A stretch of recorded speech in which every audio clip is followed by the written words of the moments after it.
구원을 받으며 진리를 아는 데 이르기를 원하시느니라. 하나님은 우리 모두가 구원 얻기를 원하십니다. 자, 그럼 구원을 얻었으면 거기서 진리를 아는 데 이르기를 원하신다. 진리를 안다는 것, 물론 예수님의 말씀입니다. 그것을 안다라고 하는 것은 믿는다. 그리고 그 말씀대로 산다. 더 나아가 그 말씀을 사랑한다. 이게 이제 자라가는 과정이죠. 우리 학생들이 교육부서에서 좋은 선생님과 또 교육자들 함께 이런 진리의 자람이 있기를 축원합니다. 무엇보다 진리로 잘 빚어져서 하나님의 사랑받는 아름답고 영광스러운 우리의 영혼들 될 수 있도록 여러분도 꼭 기도 부탁을 드립니다. 오늘 우리가 읽은 이 본문 말씀은 바로 전반부 15장 전반부에 등장하는 유대 종교 지도자들이 부정과 정결이라고 하는 주제로 전통과 계명의 문제를 한참 심각하게 다루었던 그 본문과 연결해서 이해해야 합니다. 그 본문에서 예수님께서 이 종교 지도자들을 강력하게 질타하셨죠. 그들에게는 전통이 있고 율법이 있고 그런데 실제 그들의 삶은 하나님의 말씀과 무관하게, 그래서 전통으로 계명을 파하는 그들의 신앙의 겉만 화려한 외식적인 그런 모습을 꾸짖으셨습니다. 그래서 아주 심하게 마음에서 나오는 게 사람을 더럽게 한다.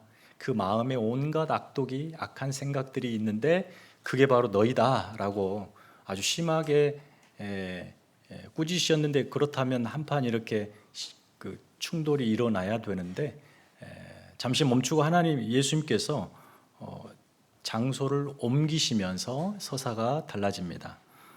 예수님께서 갑자기 논쟁을 멈추시고 제자들과 함께 이방 땅으로 가시는데 두로와 시돈으로 가십니다. 유대 땅에서 북쪽 이방 땅으로 옮겨 가시는 거예요. 거기서 한 여인을 만나는데 그 이야기가 오늘 우리가 읽은 본문입니다. 두로와 시돈은 갈릴리 북쪽으로 접경지부터 시작한 북쪽 수리아 지역, 페니키아 지역인데요. 거기에 있는 도시들이에요. 예수님 당시 두로와 시돈은 상당히 부요했고 화려했고 그에 따라서 그만큼 타락한 도시였습니다. 마태복음 11장 21절에 보면 이런 예수님의 말씀이 있어요. 갈릴리에서 사역을 하시는데 그 갈릴리 사람들이 예수님의 말씀을 듣고도 회개하지 않고 돌이키지 않습니다. 그런 그들을 향해서 예수님이 이렇게 말씀하시죠. 내가 너희에게 행한 일을 두로와 시돈에서 행하였다면 그들이 이미 죄를 뒤집어쓰고 회개하였을 것이다.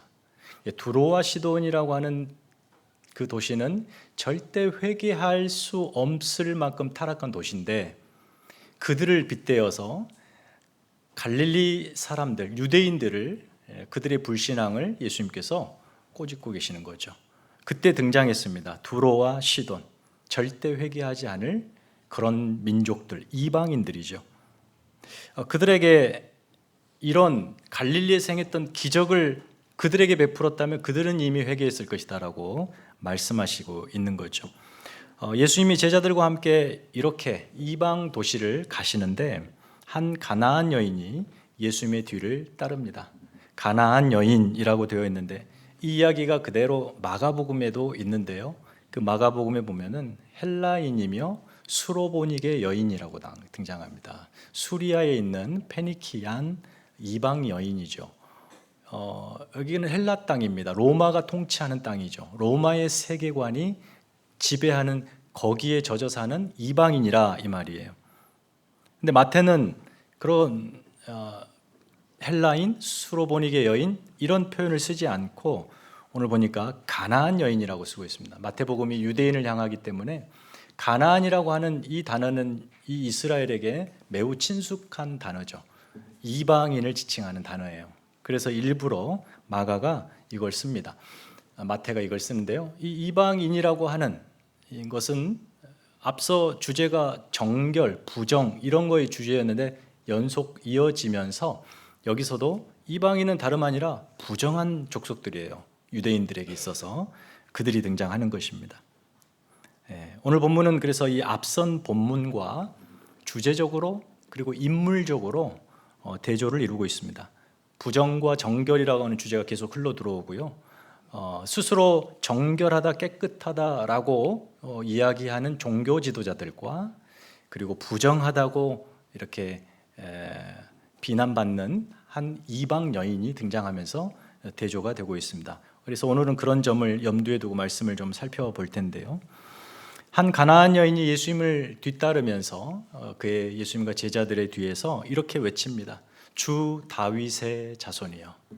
주 다윗의 자손이여. 이상하죠. 이방 여인이 어떻게 사실상 예수님을 처음 봤을 텐데 그 예수님을 향해서 어떻게 이렇게 예수님의 정확한 정체성을 그 칭호를 외칠 수가 있었을까요? 주 다윗의 자손. 한마디로 말하면 히브리인들에게는 메시아, 그리고 헬라인들에게는 그리스도입니다. 정확한 정체성으로 부르짖습니다. 이방인인 이 여인이 어떻게 그것을 알고 그렇게 부를 수 있었을까? 같은 얘기가 있는 또 마가복음에 보면요, 마가복음 3장 8절 이런 얘기가 있어요. 예수님께서 갈릴리 사역을 한창 시작하실 때에 유대와 예루살렘과 이두메와 요단강 건너편과 또 두로와 시돈 근처에서 많은 무리가 그가 하신 큰 일을 듣고 나오는지라. 예수님이 갈릴리 최초 사역하실 때 이미 그때 두로와 시돈에 있는 사람들이 갈릴리로 와서 예수님을 경험한 거예요. 그리고 그들이 돌아간 거죠.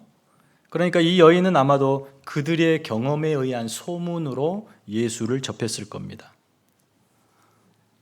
여하튼 그녀는 예수가 유대인에게 구원을 가져오는 메시아, 다윗적 메시아, 다윗의 자손이다라는 것을 알고 있었습니다. 이 고백에는 믿음이 서려 있어요. 만일 저분이 유대인들에게 구원을 주시는 분이라면 비록 이방인인 나에게도 은혜를 베풀어 주시지 않을까라고 하는 믿음이에요. 그 고백에 담겨 있습니다. 그녀에게는 어떤 절박함이 있었길래 이 유대 사내에게 이방 여인으로서 쫓아가며 부르짖었을까요? 읽으신 바와 같이 그녀에게는 딸이 하나 있었는데 그 딸이 귀신에 들렸습니다. 더러운 귀신, 부정한 귀신. 소문에 예수님이 귀신도 쫓으시고 병도 고치시고 놀라운 기적도 행하신다 들었으니 그게 사실이라면 바로 그 예수, 주 다윗의 자손 그가 우리의 딸도 불쌍히 여겨줄 것을 믿었기에 주여 나를 불쌍히 여기소서 내 딸을 고쳐주소서 이렇게 외친 겁니다. 갈릴리에서 유대인들에게 사역하실 때 같았으면 누군가 예수님께 그렇게 다가왔다면 예수님의 반응이 당연히 어땠을까요? 따뜻하게 그를 맞았을 겁니다. 그런데 우리가 읽으신 바와 같이 뜻밖에도 예수님은 이 외치는 여인을 거들떠 보시도 않습니다. 이 이방 여인을 향한 예수님의 이 냉소적인 태도가 무척 충격적입니다. 아무 반응을 안 하세요. 제자들이 이 냉소적 반응에 한몫 더하죠. 예수님을 향해서 예수님, 저 여인 귀찮게 하는데 좀 돌려보내십시오 라고 합니다. 그때서야 예수님이 입을 열어 한 말씀을 하십니다. 우리가 얼른 이해가 잘 안 되지만 그때 정서로 유대인이 이방인을 향하여 했던 태도로는 누구나 다 그럴 만한 일이죠. 유대인들은 언제나 이방인들을 향해서 부정하다, 우리는 정결하다, 그래서 그들과 함께 하지 않습니다. 절대 식탁의 교제도 나누지 않고 한 공간에 있지도 않아요. 피해 다닙니다. 왜요? 함께 있으면 그들의 부정이 자기들에게 옮겨지니까 자기들은 정결하다, 저들은 부정하다 이렇게 정죄하면서 항상 거리를 두었기 때문에 이런 태도는 그 당시 문화에는 익숙합니다. 그럼 예수님도 이방인을 혐오하는 그저 평범한 유대 사내와 같은가 한번 보죠. 사실 이 여인은 이런 유대인들의 태도가 익숙했을 겁니다. 전혀 낯설지 않았을 거예요. 유대인들이 늘상 그래왔기 때문이죠. 그렇게 침묵으로 외면으로 일관하시던 예수님께서 드디어 입을 열어 말씀하십니다. 예수님이 그렇게 냉대하셨던 이유입니다. 나는 이스라엘 집에 잃어버린 양을 위해 보냄을 받았다. 이스라엘만 위해 왔다. 이런 소리로 들리죠. 나는 너희 이방인들 위해 오지 않았다.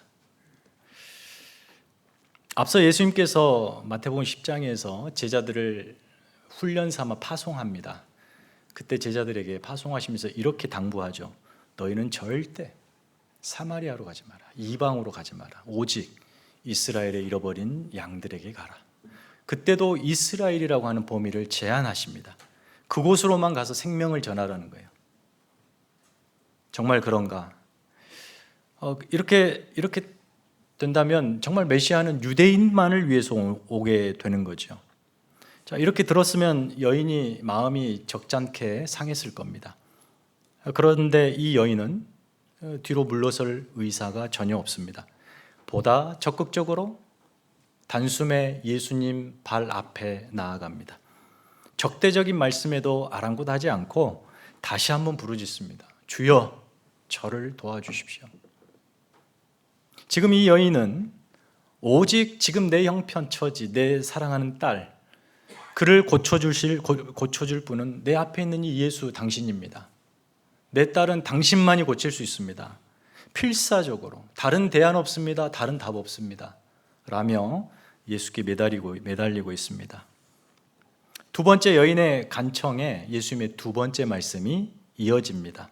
26절 대답하여 이르시되, 우리 다 같이 이걸 볼까요? 자녀의 떡을 취하여 개들에게 던짐이 마땅하지 아니하니라. 참 우리가 이 본문을 읽을 때 이 대목에서 참 마음에 씁쓸함이 있죠. 읽기가 좀 불편해하는 그런 마음들이 일어나죠. 달라스 윌라드라고 하는 신학자는 이 대목에서 성경에 나오는 가장 잔인한 말 중에 하나다. 이 구절을. 성경에 나오는 가장 잔인한 말. 그러지 않습니까? 너무나 가혹한 말이에요. 이 절망스러운 여인을 절망의 낭떠러지 끝으로 밀어내고 있는 말이죠. 자비와 은혜를 베푸시기를 즐거워하시는 예수님께서 이 여인에게 이토록 가혹하게 대우하신다는 것이 잘 납득이 가지 않습니다. 예수님도 여느 유대인과 다를 바가 없던 것인가? 자녀의 떡을 취하여 개들에게 던지는 것이 옳지 않다. 여기서 자녀가 누구이고 개가 누구이고 하는 것은 삼척동자도 알 겁니다. 자녀가 누구겠습니까? 유대인들. 모르시는군요. 자녀가 누굽니까? 유대인들. 개들은요? 이방인들. 자녀에게 줄 떡을 취해서 개들에게 준다. 이것은 도저히 옳지 않은 일이다. 예수님이 이렇게 말씀하고 계시는 거예요.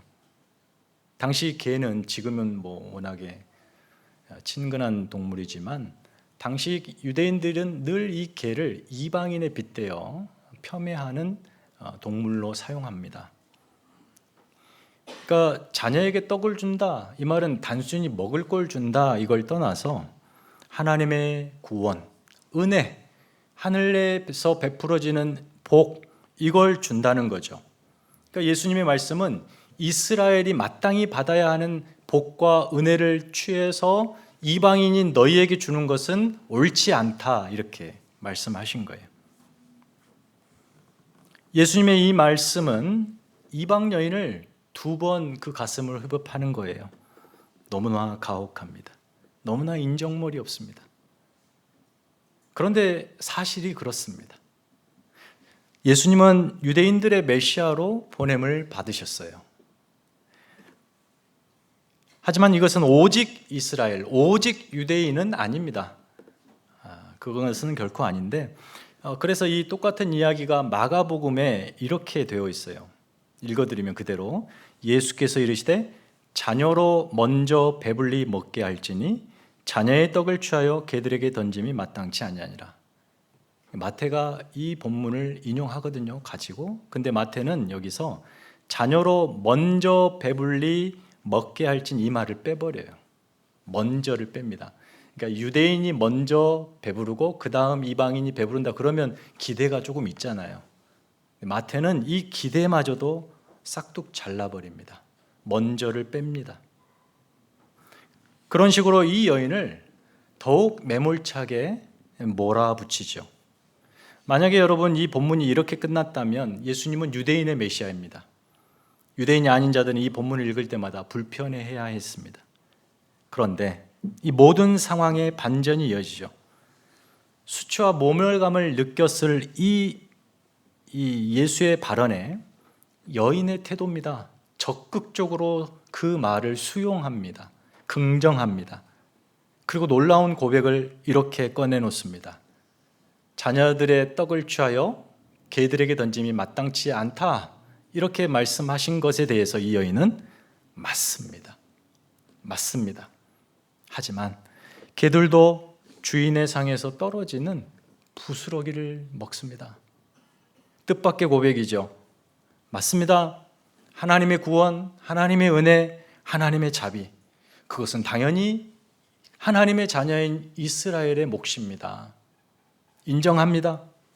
그러나 개들도 주인의 상에서 떨어지는 부스러기를 먹듯이 우리 이방인들도 그 자비, 그 은혜, 그 복이 필요합니다.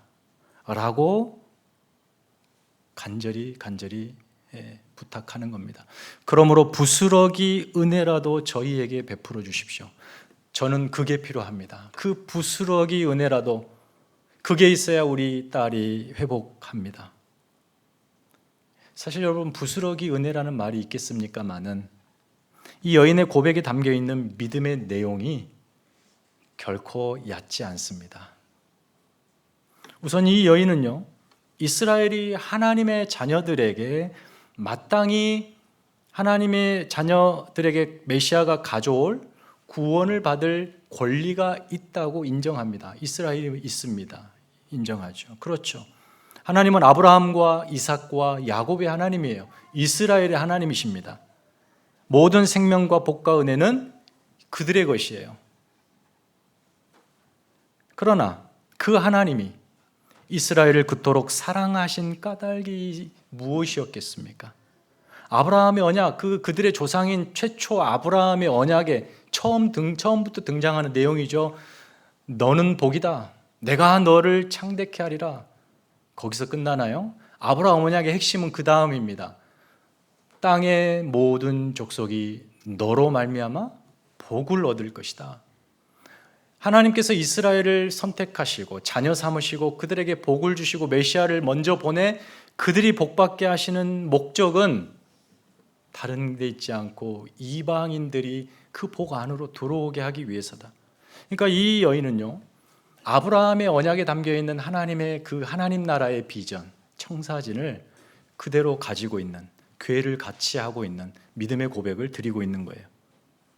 메시아의 오심은 이스라엘에게만 복음이 아니라 우리 이방인에게도 복음입니다. 이렇게 고백하는 거죠. 바울도 로마서에서 동일하게 이야기합니다. 내가 복음을 부끄러워하지 아니하노니 이 복음은 모든 믿는 자에게 구원을 주시는 하나님의 능력이라. 그 다음에 먼저는 유대인에게, 다음은 헬라인에게로다. 이것은 하나님이 정하신 순서입니다. 이걸 위해 이스라엘을 먼저 선택하셨어요. 이방인의 구원을 위해서. 그래서 순서는 그렇게 돼야 돼요. 메시아가 유대인으로 오셔야 됐고 그 유대인들을 부르셔야 됐고 회복시키셔야 됐고 복되게 하셔야 그들을 통해서 이방인이 복되게 하는 것, 우리가 복을 얻는 것, 이게 하나님의 계획이었어요. 그래서 예수님이 유대인으로 오신 것입니다. 유대인이 먼저입니다. 그리고 이방인이에요. 여기에 어떤 차별이 있고 기분 나쁨이 있고 구별이 있는 거 아닙니다. 우월감이 있는 거 아니에요. 그것이 하나님의 일하심의 방법이었어요. 그러니까 이 여인의 고백은 이스라엘이 복을 얻는 것은 당연합니다. 그런데 예수님, 그거 마땅합니다. 그러나 그들로 인하여 하나님이 원하시는 거 있지 않습니까? 예수님은 이스라엘에게 긍휼을 베푸시는 메시아이십니다. 내가 믿습니다. 그러나 우리 이방인들도 그 긍휼을 필요로 합니다. 라고 하는 고백이죠. 이 고백을 들으신 예수님이 그간의 이 냉소적인 분위기, 서사적 긴장감을 증폭시키셨는데 그런 긴장을 단숨에 날려버리시는 선언을 하십니다. 마지막에 여자여 내 믿음이 크도다. 내 소원대로 되리라. 이 여인의 믿음을 칭찬하십니다. 정결과 부정의 문제 전달락에서 시작됐던 이 주제가 믿음이라는 것과 결합하면서 누가 진정한 하나님의 백성이냐를 묻고 있는 거예요. 이 두 이야기가 결합되면서 누가 진정한 이스라엘이냐, 누가 진정한 하나님의 자녀이냐를 묻고 있는 거예요. 누가 진정한 하나님의 자녀입니까? 예수 그리스도의 긍휼을 입은 자가 하나님의 자녀인 거예요. 이것은 오늘 저와 여러분에게 질문으로 바꾸어 말하자면 이겁니다. 이 시대에 누가 진정한 크리스찬인가? 예수 믿는 자인가? 여기 계신 모두가 예수 믿는 자죠. 거기에 부정할 사람 없을 겁니다. 나 예수 믿습니다. 그런데 한 단어를 좀 넣어보죠. 누가 진정한 예수 믿는 자인가? 우리의 다름이 무엇이냐는 거죠. 그저 나 예수 믿어요 라고 하는 선언 말고 그것은 형식입니다. 어떻게 보면 껍질과도 같은 거예요. 그 안에 내용이 있느냐는 거죠. 예수 믿는 자답게 사는 다름이 있습니까? 이 말입니다. 우리는 예수를 믿는데 예수 안 믿는 저 세상 사람과 어떻게 다르게 살아갑니까? 하나님의 자녀라고 하는 그 증거가 무엇입니까? 이걸 묻고 있는 거죠. 예수님으로부터 긍휼과 자비와 용서와 사랑을 경험하셨습니까? 그가 바로 하나님의 자녀입니다. 이것은 그저 말로만 나는 예수 믿어 라고 하는 이 겉의 문제가 아니라 우리의 내면의 문제예요. 여러분 안의 문제입니다. 겉이 아닌 내면이 깨끗한 자가 하나님의 백성이라는 거예요. 근데 앞선 단락에서는 그들은 겉만 깨끗했어요. 안은 온통 더러웠습니다. 악한 생각들로 가득했습니다. 그 악한 생각의 내용들이 나열되지 않습니까? 거기에 쭉 나열되는 내용들, 사람을 더럽게 하는 것, 입에서 나오는 것이 그 사람을 더럽게 하는 것들이에요. 예수님께서 말씀하시는 이 19절에 마음에서 나오는 것은 악한 생각과 살인과 간음과 음란과 도둑질과 거짓 증언과 비방 이런 것들이 유대인 안에 있습니다. 그리고 겉만 번지르르 거룩을 만들어내고 치장하고 있습니다. 그들이 하나님의 자녀입니까? 그들이 메시아의 그 복을 얻을 자녀들입니까? 그렇지 않다는 거예요. 그러니까 지난주 본문과 오늘 본문은 두 사람의 종류를 대조하고 있는 거예요. 하나님의 선민이라고 하는 배타적인 그 찌든 우월감과 전통으로 정결케 된다라고 확신을 갖고 있는 종교 지도자들과 그런 형식은 일도 없지만 지금 내 형편, 내 삶에 예수의 은혜가 간절히 필요하다라고 고백하는 이 여인, 두 부류를 대조하고 있는 거예요. 그러면서 누가 진정한 하나님의 자녀냐고 질문을 던지고 있는 거죠. 누굽니까? 당연히 이방 여인입니다. 종교 지도자들을 우리가 지난주에도 보았지만 생각해 보십시오. 그들은 겉만 화려했어요. 거룩을 만들어낼 수 있는 것이라고 자만했습니다. 하나님보다 그 내면에는 돈을 더 사랑했습니다. 요한복음에서 예수님께서 종교 지도자를 향해 이렇게 아주 정확하게 꾸짖습니다. 하나님을 사랑하는 것이 너희 속에 없음을 알았노라. 하나님 사랑하는 거 없습니다. 겉은 하나님 사랑한다 하는데 실제 내용은 하나님을 이용하여 다른 것을 사랑합니다. 그저 우월감과 선민의식으로 찌들어 있을 뿐 하나님 사랑하지 않는 자들이죠. 어떻게 그들을 하나님의 백성들이라고 말하겠습니까? 그저 하나님은 자기 욕망의 수단, 액세서리일 뿐이에요. 어떤 믿음도, 하나님에 대한 존중도, 신뢰도 없는 자들, 그들이 종교 지도자들입니다. 우리가 계속해서 마태복음 보면서 예수님과 종교 지도자의 충돌을 일으키는데, 종교 지도자들은 분명 본문에서는 아주 율법 교육을 최고로 받고 종교적 권리와 권세를 가지고 실제적으로 저 위에 있는 지도자들이 종교 지도자들로 나와서 그들은 우리와 무관하다라고 치부하기 십상인데요, 종교 지도자들은 다름 아니라 이런 자들이 종교 지도자들인 거예요. 자신의 욕망에 이끌려 살고요, 예수 사랑하는 데에는 1도 관심 없고요, 신앙을 다만 자기 욕망의 실현의 수단으로 삼는 것, 그 내면에는 은혜에 대한 어떤 갈망도 없어요. 하나님에 대한 목마름이 없고 그 하나님의 간절한 개입, 그 기대가 없는 거예요. 그저 자신이 가진 조건, 이것들 잘 갖추어서 자기 인생 스스로 완벽하게 통제하며 살고 싶어하는 욕망뿐입니다. 탐심뿐이에요. 자신이 원하는 대로 살고 싶어하는 그 탐심, 우상 숭배, 그들이 바로 종교 지도자들이라는 거예요. 그러면 그런 식으로 살아가는 우리가 종교 지도자들인 거죠. 크리스찬이라는 타이틀만 가지고 있고요, 구원 얻었다는 것에 남다른 특혜를 여겨 그렇지 않는 사람들을 멸시합니다. 예수 안 믿는 것들, 저것들은 다 지옥 갈 거야, 무례하고 대단히 교만합니다. 이런 사람들이 종교 지도자들이에요. 그러나 여러분, 가나안 여인을 보세요. 내세울 것 하나 없습니다. 유대인 앞에서 하나님의 백성이라고 자랑할 만한 단 하나도 없습니다. 그런데 예수님이 그녀의 믿음을 칭찬합니다. 큰 믿음으로. 그 믿음의 내용이 무엇이죠? 그녀는 예수님을 정확히 알고 있었어요. 그리고 그 아는 만큼 정확하게 믿었습니다.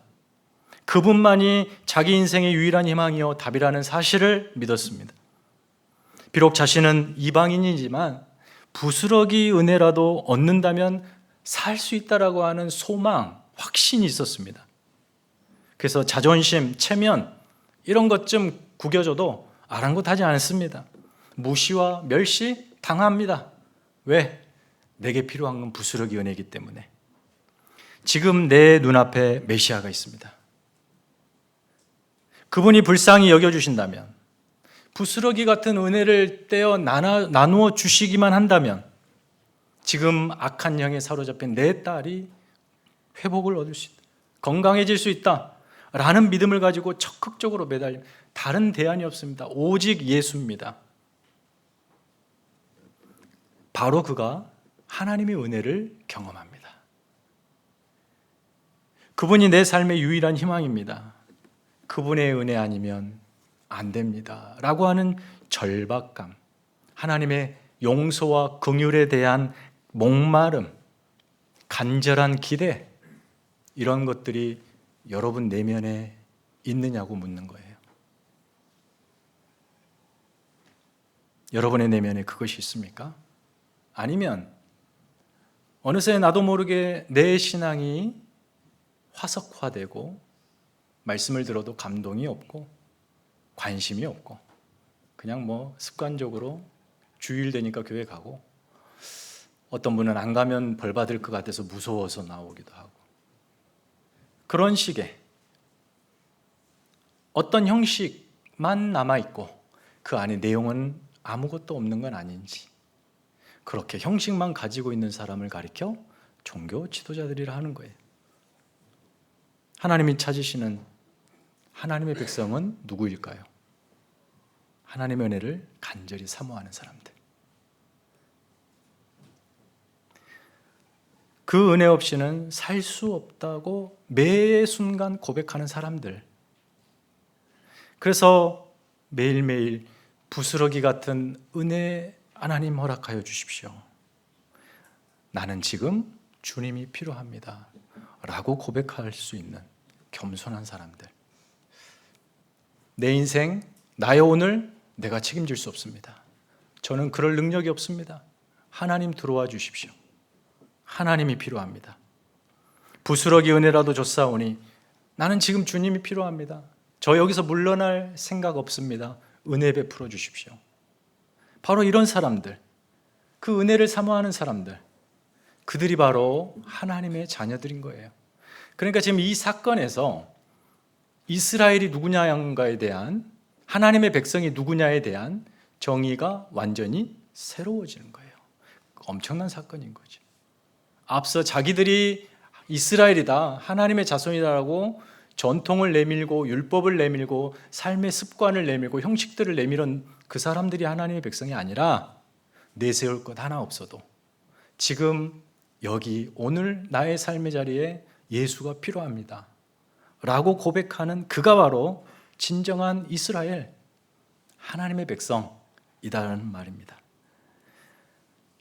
여러분, 말씀을 정리하면 이 여인이 부스러기 은혜를 받아요.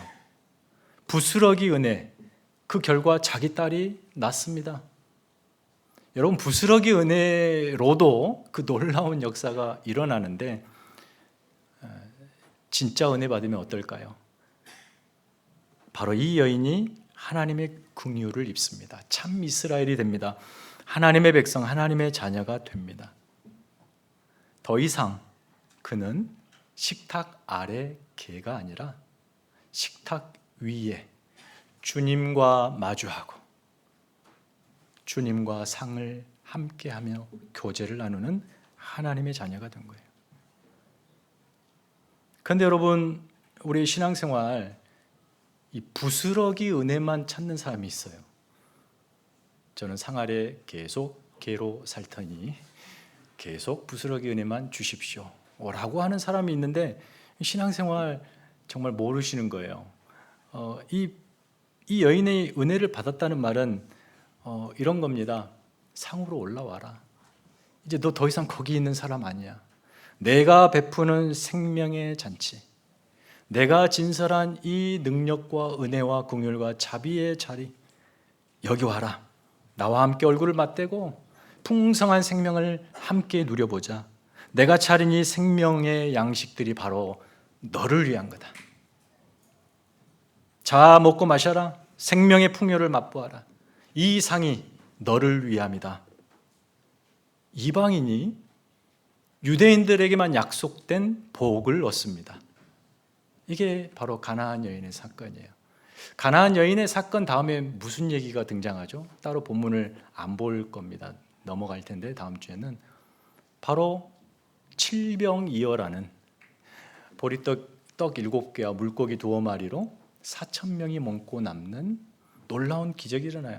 우리는 앞서 오병이어 사건이 있었잖아요. 그 오병이어 사건은 유대 땅 유대인들에게 베푼 거고요.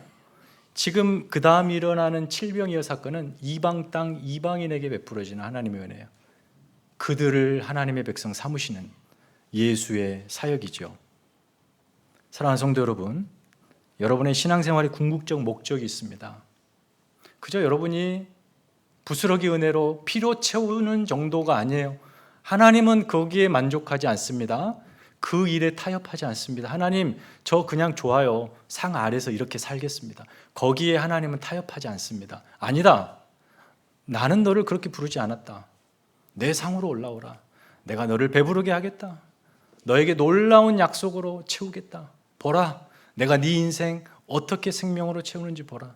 끌어들이시죠. 그러므로 여러분의 신앙의 궁극적 목적은 다른 게 아닙니다. 여러분의 피로를 채우는 게 아니라 하나님이 주실 자녀의 권리를 마음껏 누리는 거예요. 예수 안에서. 믿습니까? 종교 지도자들은 종교적 특권 의식은 누렸을 겁니다.